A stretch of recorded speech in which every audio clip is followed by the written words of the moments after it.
더불어민주당이 언론재갈법을 기어코 강행 처리할 태세입니다. 집권 세력은 이번 악법을 가짜뉴스로부터 국민을 보호하기 위해서라고 주장합니다. 그러나 끊임없이 가짜뉴스를 통해 혹세무민을 시도해온 것은 지금의 집권 세력입니다. 이런 가짜뉴스에 힘을 실어 온 나라를 어지럽힌 사람들이 김남국, 김용민, 최강욱 의원 등 현 집권 세력입니다. 바로 이 사람들이 정권 비리 보도에 싹을 자르겠다고 군사정권 시절에도 없던 악법을 힘으로 밀어붙이고 있습니다. 적반하장도 이런 적반하장이 없습니다. 오늘 참 길고 긴 날이 될 것 같습니다.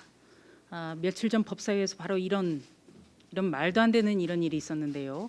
오늘 본회의장에서도 이런 비슷한 일이 있을 것 같아서 여기 계신 언론인 여러분 그리고 국민 여러분 이 장면부터 잊지 마시라고 준비를 해봤습니다. 더불어민주당이 언론계, 학계, 정의당은 물론 친정권 그룹인 민변까지 반대하는 언론재갈법을 기어코 강행 처리할 태세입니다. 문재인 대통령이 패기짓이나 대통령 거부권 행사 방침을 아직 밝히지 않은 것만 봐도 숫자의 힘으로 본회의에서 통과시킬 것이 확실시됩니다. 집권 세력은 이번 악법을 가짜뉴스로부터 국민을 보호하기 위해서라고 주장합니다. 그러나 미확인 가짜뉴스 아니면 말고식 가짜뉴스를 만들어내고 끊임없이 가짜뉴스를 통해 혹세무민을 시도해온 것은 지금의 집권 세력입니다.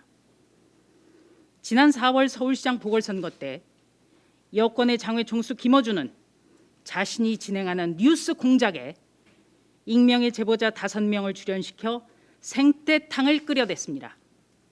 조국 전 법무부 장관의 딸을 방송에 불러 표창장을 위조한 적 없다는 가짜 뉴스를 퍼뜨린 것도 김어준이었습니다.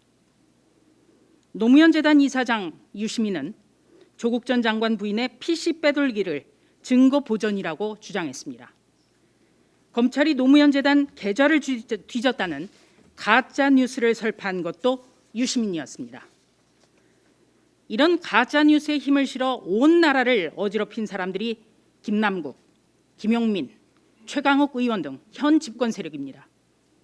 바로 이 사람들이 정권 비리 보도에 싹을 자르겠다고 군사정권 시절에도 없던 악법을 힘으로 밀어붙이고 있습니다.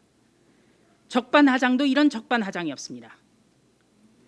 북한의 대외선전 매체는 이번 언론재갈법을 거짓과 불의를 증오하며 진실과 정의를 지향하는 민심의 요구를 반영한 것이라고 극찬했습니다. 언론재갈법에 대한 거의 유일한 긍정평가가 북한에서 나온 것입니다. 국제사회에서 북한만 지지하는 것이라면 더더욱 즉각 폐기밖엔 답이 없습니다. 문재인 대통령은 오늘 분명하게 직접 말씀해야 합니다. 국회 일 같은 상투적 표현 대신 즉각 폐기, 강행 처리 시 거부권 행사를 선언해야 합니다. 오늘 직접 밝혀도 만시지탄입니다.